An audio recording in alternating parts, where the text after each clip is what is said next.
You're listening to the ESO Network, your station for all things geek.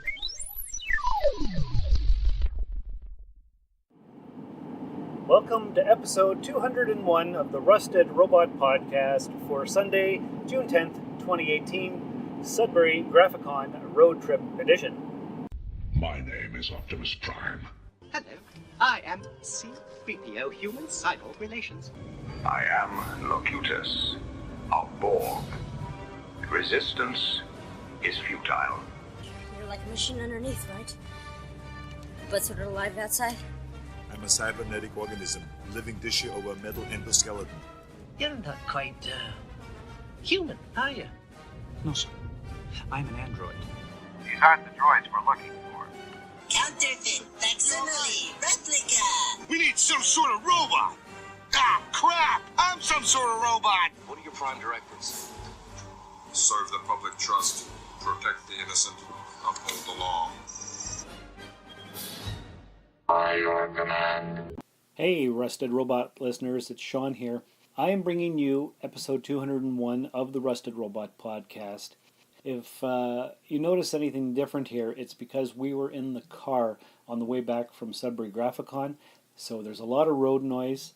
It's not the best audio quality. It doesn't live up to the standards that I've set in previous episodes. However, I did want to bring you something for this week. I didn't want to let a week go by where you didn't get an episode of the Rusted Robot Podcast. So I'd appreciate it if you did your best to listen to it. I understand if you can't because of the audio. There's some good information in it. We talk about all kinds of different things. So if you are able to stick it out, that would be awesome. Next week we'll be back with a regular episode with regular co-hosts. But until then, please try to enjoy episode 201 with me, Pierre, Derrick, and Karen. All right, so I'm your regular host of the Rusted Robot Podcast, Sean, and with me today is Pierre? Derrick? Karen. And we are traveling back from Sudbury in Pierre's car. So if you hear any road noise, just pretend it is the sounds of the Enterprise Whooshing through space? whooshing through space. Yes, that's right. That's right. That's what's going on here. So we're here to talk about Sudbury Graphicon and some other geeky things. How did we all find the event this year? It was pretty good. Had a great time. It seemed a little less busy than the last year, but it was a lot of fun. So the three of you all went last year? Yep. Yeah. It was our first time last year. First con out of town. Okay. And this was my first time with you guys. Good time? Yeah. Good time. So, good laughs. Lot of laughs. A lot less people than last year, you said, though. It seemed like it anyway. Somebody said they thought that maybe the layout gave more space, so it was possibly an illusion. Okay. We were also in a completely different corner, so that may have changed our perception as well. Right on. Okay. Because, yeah, the aisles were really nice and wide. Mm-hmm. Yeah, definitely. Yeah, they were. The other thing is that we had more people at the Klingon Assault Group booth. So it could be that my perception of less people was just that there was more of us to interact with the people. Right, because you said last year there was only three of you. Four. Yeah. Well, 3 from Timmins and 1 from Sudbury. Okay, and this year there was Definitely bigger groups this year. 10 of us. Yeah. Okay, so myself and Pierre and Karen are in the Crimson Dawn Klingon cosplay group. And Derrick, tell us who you are. I'm with the Mandalorian Mercs costume club. Basically, one of the sister spin-offs of the 501st. And we focus on Mandalorians, just like Boba Fett and Jango Fett. And how did you get involved in that? That started 2.5 years ago. I was looking at making a stormtrooper, and I found them. Oh, nice. So I figured I'd go with them since there's more customization. Yeah, there's a wide variety. Oh yeah, very, very big variety of. You could basically make your own Mandalorian character in Star Wars. And if somebody wanted to join, how would they do that? They could look for the group Mandalorian Mercs Costume Club .org, and take it from there, and they'll redirect you to your closest chapter or local clan.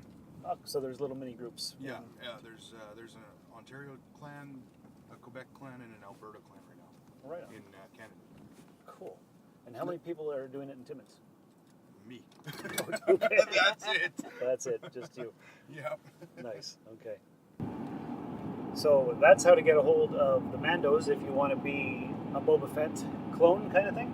Oh yeah, like I said, you can make your own character, or you can make a canon character from the Star Wars movies or cartoons. Right on. That's cool. And you're the only one in Timmins? Yeah, I'm the only one to help out in Timmins. Must be pretty lonely. No, it does. It does. That's why I like going down to these events, because I get to meet other people from my group. That's You need people in your group. Oh, for sure. That's right. We're always looking for more people, no matter from where. And do you run a Facebook page for local Timmins people, or? Well, we have the Ontario local clan. Okay. Once you become interested and sign up, we'll if you're from Ontario, we'll direct you to that Facebook page. A bunch of guys, they'll help you out making your new kit and show you how to do it. And since the clan is the circus clan, the Klingons will provide you with a free red nose if you sign up to become an Ontario Mandalorian. Yeah, you gotta watch out for those Klingons. Yeah, there's a friendly rivalry. It's pretty cool. Hey, Karen, if somebody wanted to be a Klingon, how would you get them to sign up for that? Well, you can go to CAG.org and sign up there. It's a global community, but once you sign up, your application gets forwarded to the person who is in charge of your area. In Timmins or in Northern Ontario, I would get your application because I'm the Polaris sector commander as well as the captain of the Crimson Dawn. So You're a fearless leader. yes. Yes, you are. All right. Okay, so that's cool. So what we'll do right now, since we're promoting things, is we will play a promo for another podcast on the Earth Station 1 network. We need to tape a promo, guys. If you had to encapsulate the roundtable in one catchphrasey kind of way, what would you say? Rampant geekery? Redonkulous? Let's not go with Shrek. That The first one was good. The second one was great. After that, it kind of, Guys, promo. Stay on topic here. Okay. Stay on topic. Stay on topic. Oh, no, I'm going in. Stay on topic. Stay on topic. Red leader, I'm sorry. Stay on topic. I can't say it. It's up to you, Red 5. Oh, God. Here's the promo. So, promo. The Roundtable. Brought to you by Revolution SF. Tough love for sci-fi. Available at revolutionsf.com and iTunes. And wasn't that a great promo, guys? Oh, that was amazing. For sure. Definitely check out that podcast. Yeah. Yes. All right. So what do you have to tell us, Pierre? Well, I just want to add a couple of things. With the Klingon Assault Group, you can visit our webpage at cag.org, or you can go to the Crimson Dawn page on Facebook, or you can look up Timmins Klingons if you want to sign up to be a member of CAG, to become a Klingon. Well, if they Google Timmins Klingons, they're going to find all kinds of stuff, but maybe not find out how to sign up. They'll find us raiding City Hall, they'll find us giving out Breeze Cups, they'll find, all that stuff. You guys do a lot of, we do a lot of events. I don't get to be as involved as I'd like to be, but I do what I can. And if you're not a Trekkie, you can always come to the Star Wars side of the galaxy. That's right, because you need partners, compatriots. Yeah, we're always looking for more people in Timmins. It's only me right now, but I'm always willing to help out somebody building a new kit. And how hard is it to build? You can build a kit roughly fairly cheap, depending on your skill set. If you're really good at tailoring, then you're definitely got a leg up. As far as building the undersuits and stuff like that, my suit probably cost me around $400 to $500. But again, it goes to how much detail and how much you want to add to your suit. Standard suit, if you don't know how to tailor, $250, and that's getting that's paying a seamstress to do most of the work for you. Right on. Okay, so you could be as detailed or as little detailed as you want. Exactly. I mean, I've seen some suits that were probably in the thousands. Oh yeah. Yeah. Some of the guys. But, I mean, they're spending big bucks to buy all of the electronics. They're adding a lot of extras to their suits. Yeah, there was a lot of various different levels this weekend that I saw. But I mean, you can start off small and you can work your way up, right? You don't have to buy it all at once. Well, that's true. Yeah. And just add little things to your suit, and eventually, before you know it, you do have that $1,000 suit after a few years. Right. You don't have to do it all at once. Yeah. Right on. So, do we have any cool stories from the con that we want to share? Well, I think Pierre got con cooties. Con cooties? Pierre, did you get con cooties? Not sure yet, but I could be getting sick as we speak. But I like to call it con flu. Con flu. And what is this all about anyway? Tell me more. Well, I guess when you're at a con, you meet so many different people, and you're shaking hands and talking to people, and you're very, very tired. You get exhausted. So I guess your immune system is so low you'll catch anything. So I've got a special concoction of what's it called? Cold Effects. I guess Don Cherry's favorite cold medication. So I usually load up on that to boost my immune system. So we'll find out in a couple of days.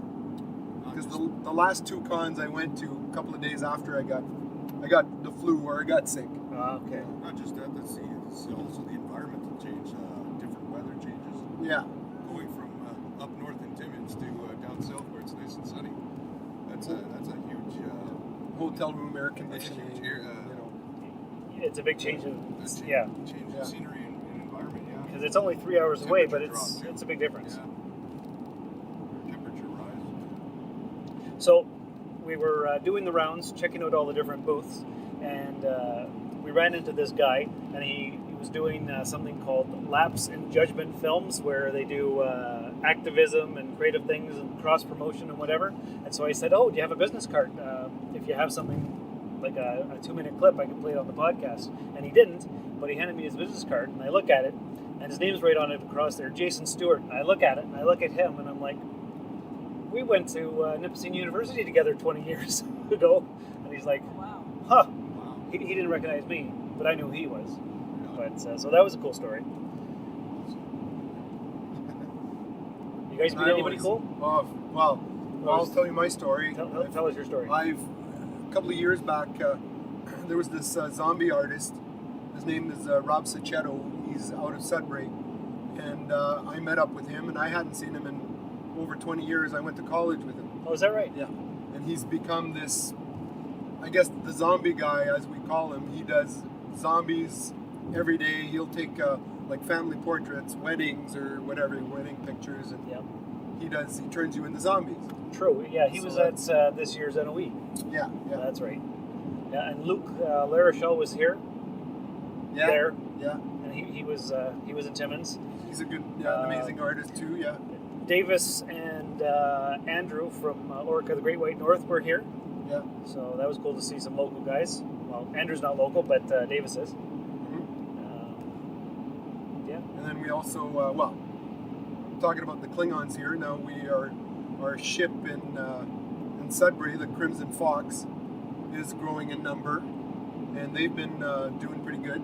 This was their official launch. Our official launch, yeah. They've been doing media, and everything's been going over really good. Yeah, they seem like a group of cool people. Who do they have? We have Neil, Flory, and Anne-Marie. Yeah. So there's 3 of them so far, and they're looking for more. 2 Klingons, 1 Vulcan. Yeah. Anne-Marie's the Vulcan. I think they have 2 or 3 other members that don't have their costumes together yet, but hopefully soon will. Oh, that'll be good. And I also introduced Flory to Tribbles. For people who don't know about Tribbles, I mean, it's a Star Trek thing. They're basically little balls of fur, and they're really scared of Klingons.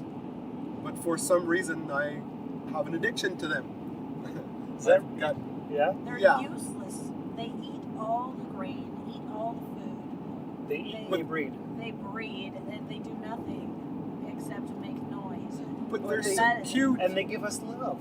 Yes. Ask Uhura. There's a reason Klingons call them Yichme.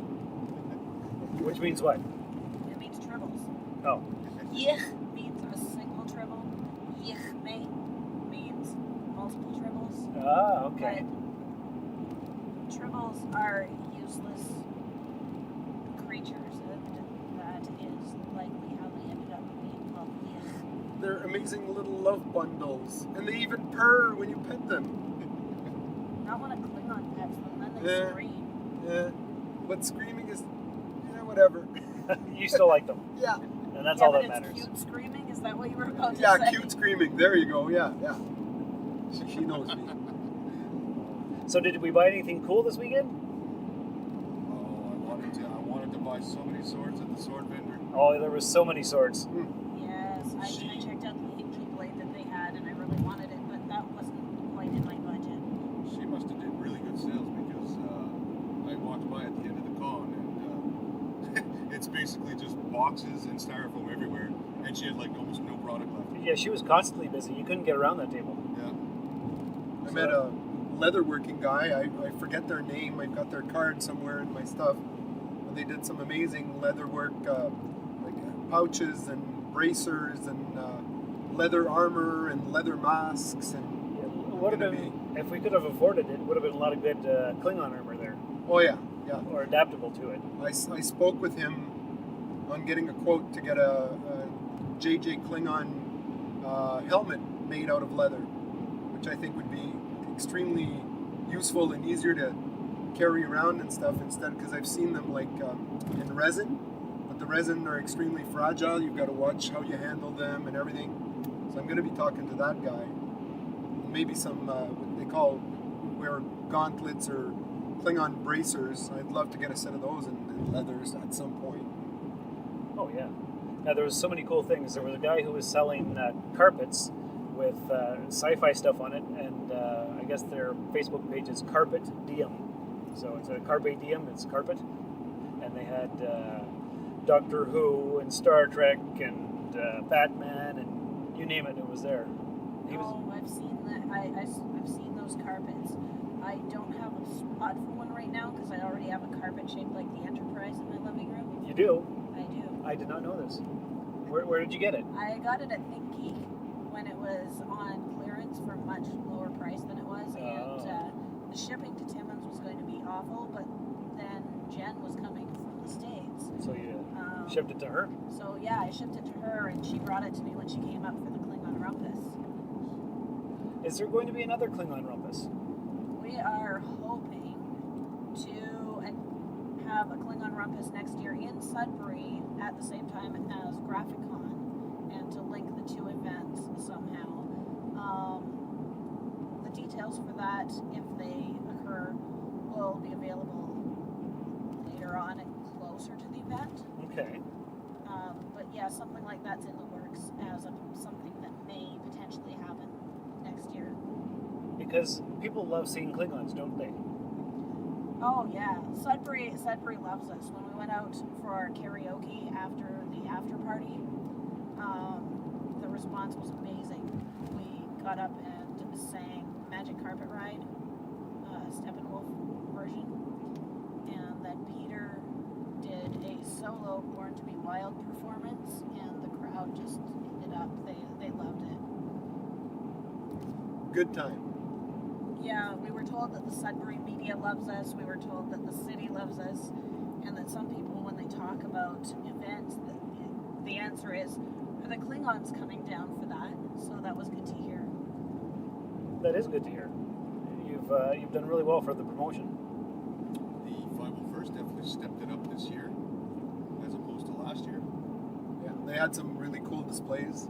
They had the full-size Jabba the Hutt on display. People could do pictures. The Emperor's chair. So many people taking pictures of that, eh? Oh yeah. Oh, lots of people took pictures of that. Two little R2 units. 2 or rolling 3 around, anyway. 2 or 3 of them. Yeah. Those are always impressive. And, oops, sorry, I got one of them. I was asking him, like usually you hear the R2s beeping and booping and doing whatever they do. But this one, when he sees a Doctor Who, he goes into dialect mode. And he says, exterminate, exterminate. Yeah, that he was in Timmins a couple of years ago. Well, that was so cool. A couple of years ago, but yeah, that one was in Timmins a few years ago because I was dressed as the 6th Doctor, and he chased me. Yeah, I remember that actually. That's true. Yes. So, needless to say, we all had a lot of fun. Did we talk about the after party? Oh, that was amazing. We ended up at the Sudbury Graphic Con was having an after party at Science North in one of their caves, and there was a band called Cybertronic Spree. It's on my t-shirt.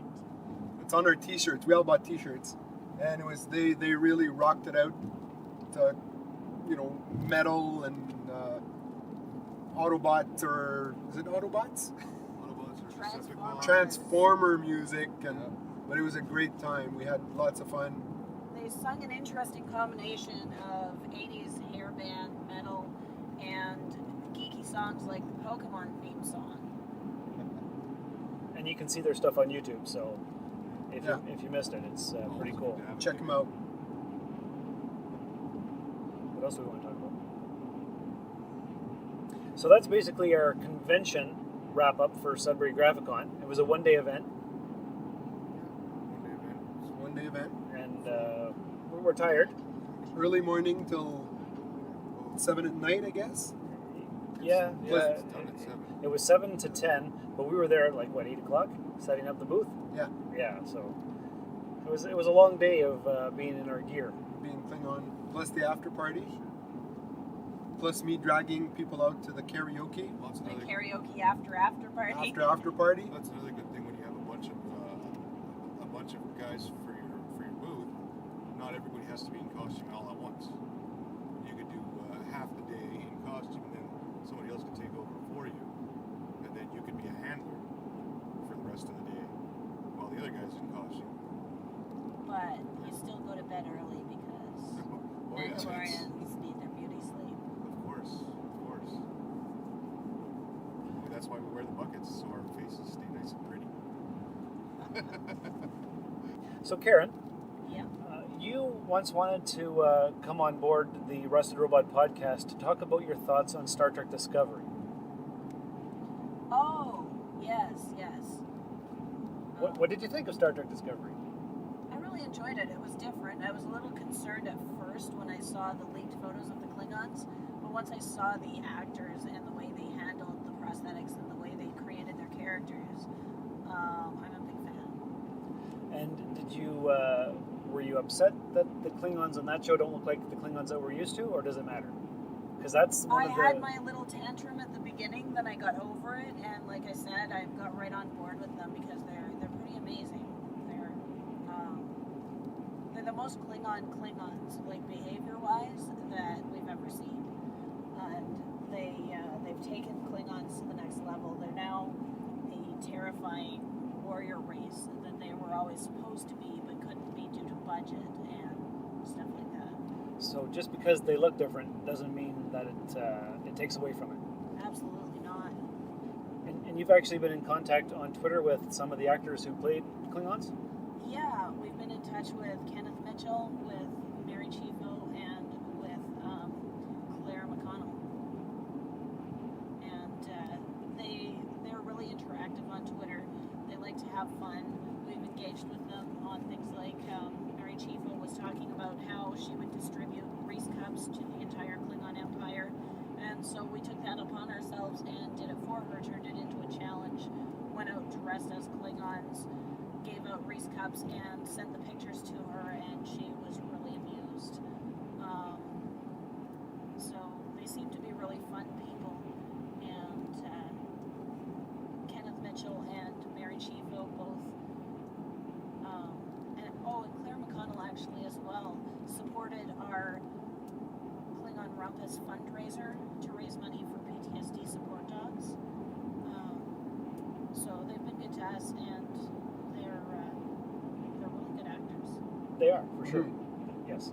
Did they ever explain why the Klingons look the way they do now, as opposed to the other Klingons in the storyline, like in the timeline? Like an in-universe explanation? Yeah. No, not yet. No, we haven't got one yet. Yeah. Okay. Well, hopefully next season or something we'll get something, right? In the Light of Kalash comic books, you see Klingons that are bald, like the ones on the show, and you also see Klingons with hair drawn together. And so I'll be interested to see if we see both on the screen as well, or if that was just in the comic books. At this point, they've said that those comics can be, and certain novels that are being written right now about Discovery can be taken as canon until they need to change something, and then they'll let us know. Okay. So it's not official canon, but it can be taken as canon until they tell us not to. Which is nice, because at least they don't throw everything away like Disney did for Star Wars. Well, they might. They just haven't yet. So, Derek, have you seen all of Discovery or any of it? I watched the first season. I believe it's on season 2. No, not yet. Not yet. Oh, it's not? Oh, okay. They're, So I'll caught up then. they're filming season 2. Oh, okay. Yeah, and Pierre, you've seen it all? Yeah, I've seen it all. Okay, because Like- my co-host on the podcast, my normal regular co-host, Josh, he stopped after 5 episodes, and he refused to watch it, because he said it wasn't Star Trek. Well, I'll tell Well, you. I was a little disappointed when they did the episode where they swore. Right, yes. That really threw me off for a while. Oh, interesting. Why? Because I always thought Star Wars was above that. Star Trek? Or Star Trek was above that, sorry. that the human race has evolved to the point where, the swearing is done. It's over with as a society. Oh, that's strange, because And to me, for them to swearing's bring not it just back. kind of language. For them to bring it back, I was a little disappointed because I always thought it was more of a family-oriented type of show. I remember watching it when I was a kid with my dad, and it was one of the show sci-fis at the time that I could watch with my dad because it was PG. You might not want to watch this with a kid. No, this one is rated M, and they let us know before even the first episode aired that it was going to be rated M. And but I didn't think it was a rated M because of language and I thought maybe it would have just because of the violence, maybe, or like hack and slash with the weapons. There was a lot of hack and slash. Yeah, but I didn't think they were going to bring in the swearing like that. That really threw me for a while. Yeah, it took me a while to get back into it. It was pretty controversial. Yeah, it was. Oh yeah, it was. It was I very always controversial. found that interesting that people were so bothered by one use of the F word, because to me, swearing is an expression. It's an expression that can actually, relieve pain when you say it. It can express surprise in a way that's not expressed with other things. And in that case, we had an extremely awkward young cadet who's moved forward in her position because of her intelligence. And that was an example of being so into a situation that she said something inappropriate, and then in her awkwardness. And I have seen young people who are finding out something really exciting who slip up like that, and I thought that was very real. Yeah, because they forget protocol and decorum. Yeah, exactly. So in that case, she messed up, she apologized, and then her superior basically said, no, it's okay. This is that cool. Right. And so to me, it just seemed very real and very appropriate in that situation. And it's not like they're swearing all the time. No. And it's not like that character has a swearing habit. So to me, it made it seem more real, where I love The Next Generation. But it was less relatable to our society. Because nobody can be that perfect. Yeah. And is Tilly also your favorite character? Because she's pretty awesome. She's cool. I don't know if I have a favorite character. I really like Stamets. Yeah. And I think that's probably because, I was a weird queer kid with a mushroom collection when I was growing up. So, So you can relate. Yeah. Okay, off topic, but so Stamets and Hugh Culber were a couple in the series. Yes. Did you watch 13 Reasons Why? Yes. Did you see the last episode of season 2 where they were both in that episode? I did. Wasn't that friggin' awesome? It was good. And Anthony Rapp did a really good job of playing that priest. Oh, totally. He was perfect for it. Yeah, I saw that and it came on and I was like, oh, this is amazing. I love it when pop culture combines with each other. Yeah. In mysterious and hidden ways. And I really liked with that show, with all the controversy about, talking about suicide and talking about bullying in the way that they did, I was really glad with season 2 that they put the disclaimer both at the beginning and the end, along with links that if somebody is thinking about suicide, if somebody is experiencing bullying or going through these things, here is where you can get help, here's information. Because I think that talking about those subjects is really important. It is. And I think that having the information out there where people can find help easily is really important, because when a person's feeling like suicide might be an option for them, it's really hard for them to talk to other people and to reach out. So if you see somebody going through something, reach out to them. Yeah. And they did that on the show because of all the links and the voiceovers. Absolutely. Now, speaking of bullying, and Derrick, maybe you can touch on this subject. Kelly Marie Tran, who played Rose in The Last Jedi, she has gotten a beating on social media. She had to erase her Instagram because people don't like her character. So is it true they've been giving her death threats? Well, okay, I don't have all the facts or all the story. I haven't read everything. So, but apparently, she got threatened so much that she had a little bit of a breakdown and deleted all of her accounts on social media. I'm not sure if that was Twitter or Instagram. I know it was Instagram. Instagram. I don't know about Twitter, but yeah, I pretty much think she deleted herself from the internet for a while. I think that's just a small minority of the fans, but they're vocal. That are very vocal.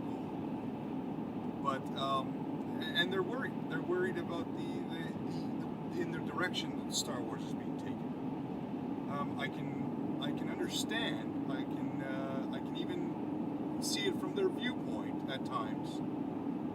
But at the same time, it's like, well, we have to basically open up for the other possibilities, right? Mm-hmm. Now, as far as adding the new possibilities into Star Wars, if you add too much too fast, you're going to get backlash. If you add just a sprinkling here and there with just the right amount of good storytelling, you get a great movie. Right. But she's just an actress playing a part. Oh yes, it wasn't her fault. It was not her fault whatsoever. I mean, she's playing the role she was given. Exactly. As far at the end of the day, it's her job, and she shouldn't get in shit for it. All that negativity should be directed more towards directors and screenwriters. Yes. That's their fault. Blame Rian Johnson. Yeah, but blame Rian Johnson. Exactly.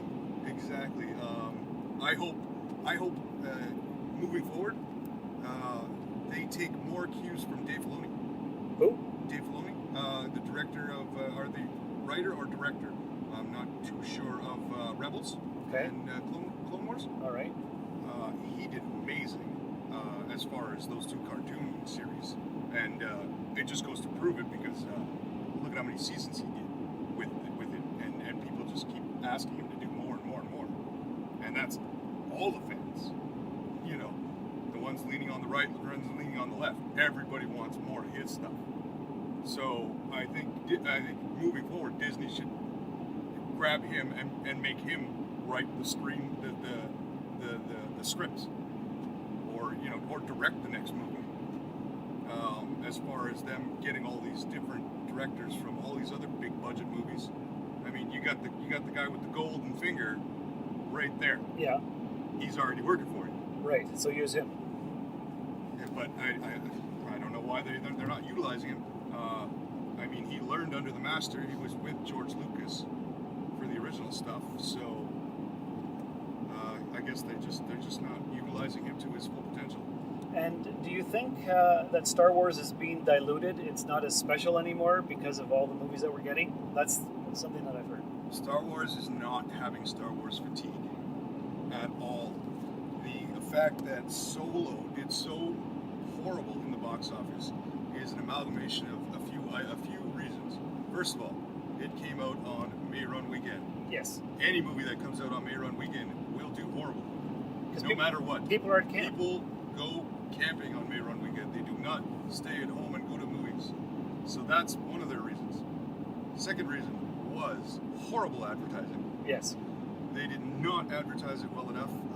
I think they relied more on the fact that everybody should know we're going to do a movie because we always do a movie. But if you don't advertise, you're still not going to get the numbers. And third reason, yeah. I think a lot of people were leery of Solo because of The Last Jedi. Yes. The Last Jedi did so bad with Star Wars fans that a lot of people went, well, I don't want to give my money to Solo because it's going to be another Last Jedi. So I will wait and download it or watch it on some sort of stream. Right. And I won't fund it. Basically, I won't give them my money for something that I don't like anymore. Now, have you seen and it? A lot of fans are getting to that point. Yeah. Have you seen it? I did not. You did not. Okay, so out of the four of us, I've watched enough of the trailer clips and enough of the released stuff that I know the exact movie now. Okay. I've watched all the highlights in the movie. I know what happens throughout the whole movie. I've done enough movie reviews watching it on YouTube that I've seen pretty much the whole movie. Okay. But I did not go to the theater and actually. I did not give them my money. No, based off of the fact that I did not enjoy Last Jedi. Okay. And I thought that they were heading in that direction with their spin-offs. So it's one small reason. Yeah. I figured Disney doesn't seem to be listening to the fans, not as much as they should be. Right. So they seem to be listening to their wallet. Yes. So if that's the only way we can talk to them, I figure that's probably how we have to talk to them.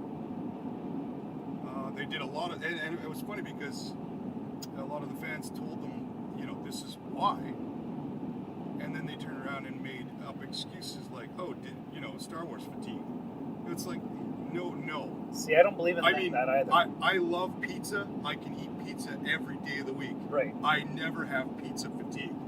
Star Wars is the same thing. And the I superhero love Star movies. Wars. I can have Star Wars every day of the week. Okay. You don't get fatigue for something you love. What do you think, Derrick? Star Wars is more like pizza, and Star Trek is more like filet mignon, because you get the good sci-fi stuff. Okay, so you know what? I can enjoy both. Yeah, I really. At the end of the day, Solo, they were very conservative with it. They didn't add in a lot of what they did with The Last Jedi. So at the end of the day, it is a good movie. I saw it in the theater. I'm the only one of the four of us in this vehicle who did. And I think the fact that it preceded The Last Jedi, it basically shot itself in the foot because The Last Jedi did so bad with the fans that they kind of boycotted the Solo, which is kind of wrong because at the end of the day, Solo was a good movie. I really wanted to see it, but I was busy that weekend and I've been busy since. I haven't had a chance, so I'll probably rent it somewhere online or something like that when it comes out. Well, I gave it a 7 out of 10 for ribbons. 7 out of 10. It wasn't great, but it wasn't horrible. Rotten Tomatoes gave it a 7, right? And did they?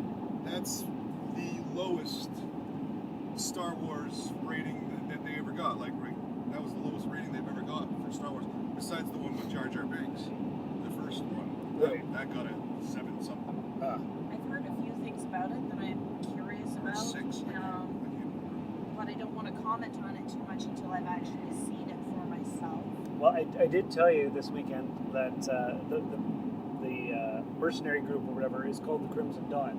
And as soon as I said that, I wanted to call you guys up immediately and tell you. Yeah, that's pretty funny. So at GraphicCon, after learning that, I went and got myself a pin that says I'm a Star Wars, and I tweeted the actor who played Darth Maul and the actor who was the voice actor for Darth Maul, because Darth Maul was played by two different actors, one for the face and one for the voice. And Sam Witwer, who is the voice of Darth Maul, has already liked it and responded "Kapla." So that was kind of fun. We will have to have a talk with Disney about stealing our name. Disney, Star Wars had Crimson Dawn as one of their old smuggler gangs in the old RPGs, Knights of the Old Republic. Oh, I didn't know about that. So I think they've had the name first. Oh. Because if you go back with the RPGs, you're going back almost 20 years. Yeah, I have no knowledge of the RPGs. Yeah. Our name came from a different sort of geekery. That's from the Legends. I guess Disney's pulling some facts from the Legends, and they're using them intermittently. That was a gang on one of the planets. I'm not too sure. I want to say the same planet where Solo's from. Corellia? Corellia. I want to say that one, but I'm not 100% sure. I'd have to go back and do some research on that one. But I have been nervous about watching Solo just because I want it to be good. I want them to do a good job with it. And because, growing up, just like many other people, I want it to be him. And when they take a character that you love and they're doing it with a new actor, with a new story, it can be a little bit nerve-wracking to think about, okay, what are they going to do? Well, also with Solo, I mean, a lot of people were like, don't touch Solo, he's iconic, leave it the way it is. Because we didn't need it. We had a young Han Solo at the beginning of, Star Wars 4, 5, 6. Yeah. So, I mean, how much younger are you going to make him? It didn't seem like he was that much younger than the Solo from 4, 5, 6, and then Solo now, right? So, I mean, yeah, it's okay, but at the same time, it was like, it didn't really need to be done. A lot of fans were like, don't touch Solo because of Harrison Ford. He's so iconic, right? Who can precede Harrison Ford? I mean, as far as acting. So, a lot of outcry for against Solo right at the beginning. Yeah. When it was announced. And that's reflected in the box office results. Also reflected in the box office, exactly. Again, it goes back to not listening to what the fans want, right?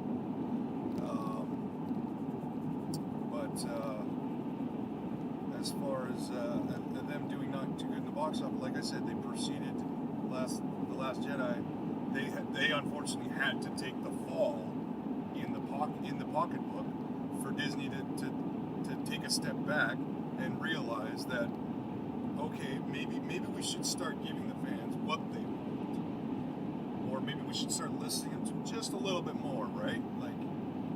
Because eventually, I think it took Solo doing not too good in the box office for them to realize that your company's it's supply and demand. If you're gonna keep releasing Star Wars, it better be something that they want.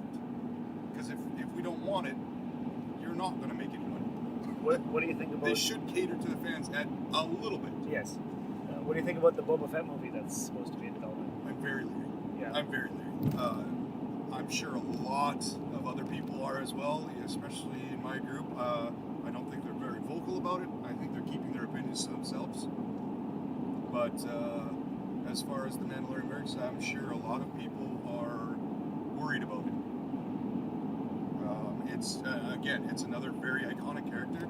A lot of people fell in love with Boba Fett from the movies, and then we go into Legends where all of his background has been explained through the books, through the comics, his video games, and it's all been tied together. Okay. So now, if Disney starts picking it apart, I mean, our entire group is centered around that iconic character. So it'll create some backlash. That's what I thought. Of course. Okay. Of course. Yeah. Pierre, you've been quiet. What else? Yeah. What else do you want to talk about?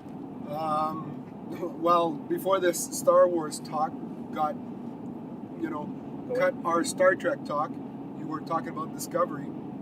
I just wanted to say I really love the series. Like Karen said, I had my tantrum in the beginning because I didn't like what the new Klingons were like, what were looking like. But then I just started watching the show and I started enjoying it, and I'm taking it for what it is, a new Star Trek, which we haven't had in how many years now? 12 years? Yeah, that's right. So I really enjoyed it. I even watched the episodes twice because I liked them so much. And I can't wait to see where they're going to take this whole new second series with the Enterprise showing up. At the very end, yeah. And then I've learned this summer that they cast Captain Pike. Anson Mount. And I really like Anson Mount. I used to watch him in Hell on Wheels. Ah, okay. And he was also playing with, who is the Chief? And Chief O'Brien on Next Generation. Yeah. Was playing in one of the villains. On It's Hell on Wheels. Hell on Wheels, Yeah. which is a cowboy railroad movie. And I really enjoyed him on that, so I can't wait to see what they do with that. And do you think they're going to cast Spock again? Because that's the controversy right now. They're either going to do a voiceover, they're going to do him in shadow, they're going to get another actor. They are. Yeah. They're going to cast him? Because they have said, they've been hinting, if you've been watching social media, they've said that the themes for next year are themes of spirituality versus science and the intermingling of the two and how they're not mutually exclusive and that kind of thing. They're talking about faith and logic. They're talking about family. If we're talking about faith, logic, and family, who are we talking about? We're talking about Vulcans and people raised on Vulcan. Yeah. We're talking about struggle. So we're going to be talking about Michael Burnham's family, and the Enterprise just showed up. We are going to see Spock. Do you think they would get the actor from the movie? They can't. No? Because Paramount and Viacom and CBS are all in a big fight. Oh, okay. So they're not... Yeah, it'll be somebody else. And he's too old anyway. He's like 40, and Spock will be 25 at this time. So Hopefully they get a good lookalike, though. that would be good. Oh, that'd be great. I'm really anxious to see the second season. I think a look-alike is a little less important. Like, they have to look enough alike, but they have to pull off the acting style. They have The to mannerisms. be able to pull off the mannerisms, the facial mannerisms especially. And I don't think Zach Quinto did. No, I don't think so. I mean, he's a good actor, but I don't think he quite pulled off Spock's mannerisms, No. and that would be more important for the show, I think. No, nobody's played a Vulcan like Leonard Nimoy played a Vulcan. He's the Vulcan. He is. Yeah. It's I also thought that they could have done a little bit better at casting the guy for Solo. The Han Solo character. back to Star Wars again. Yeah. Sorry. Total. So I really enjoy. I like Anson Mount, and by the way, he's been interacting with us on Twitter. Oh, yeah? And, Okay. Yeah. So we can. I hope we're gonna have some good fun with him too, like we've been having with the other Talking actors. about the stuff that they've been doing on Twitter, do you think that they managed to sneak Cole out of the ship? No, I think he's dead. Because the actor has been doing things like posting pictures with his Cole contact lenses in. Oh, yeah? They've been really showing him off at conventions. And at the end of last season, he posted something on Instagram, and then he posted a bunch of stuff, and at the bottom, I forget the wording, but it was something like "for now" or something like that. I really think that either he's a giant troll. Yeah. They're baiting us. They're baiting us. Because he got blowed up real good. Yes, but they also have cloaking technology. There could have been a ship or a shuttlecraft cloaked off the side, and we know that the transporters in those Klingon ships could transport whales, so why could it not transport a small shuttlecraft from the inside of the ship outside as it's transporting him into the shuttlecraft? And with the force of the blast, it propelled him into the future, and we're going to see a time warp. Oh. Or I don't know about a time warp. or they brought him back from the mirror universe, which I loved, by the way. The mirror universe was amazing. I was hoping that we would see Miracle sneak back and take over as the head of the Empire, because that's totally something that Cole would do, but we didn't. Or Mirror Volk.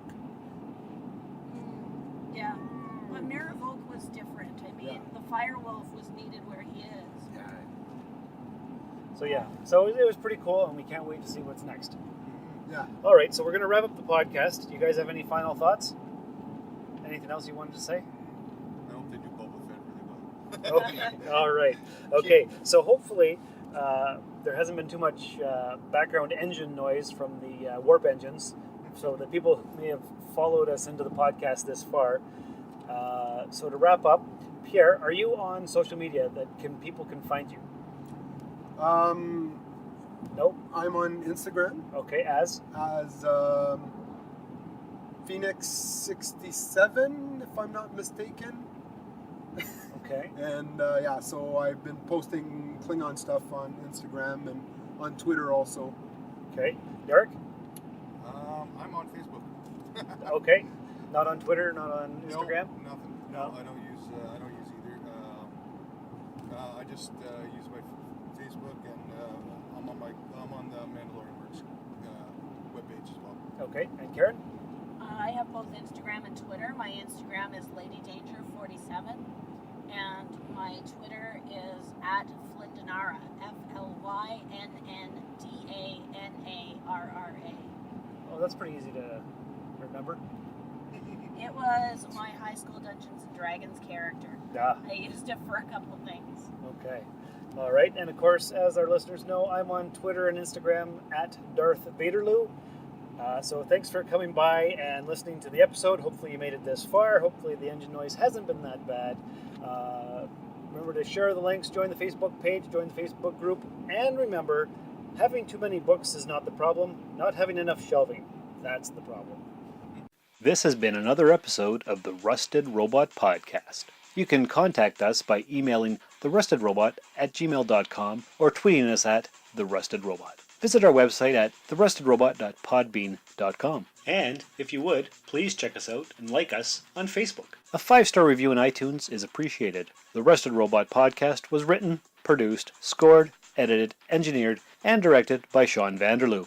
Your co-host was Josh Montney. Don't forget to visit Jump City Comics in the 101 Mall and listen to our other show, the Soulforge Podcast.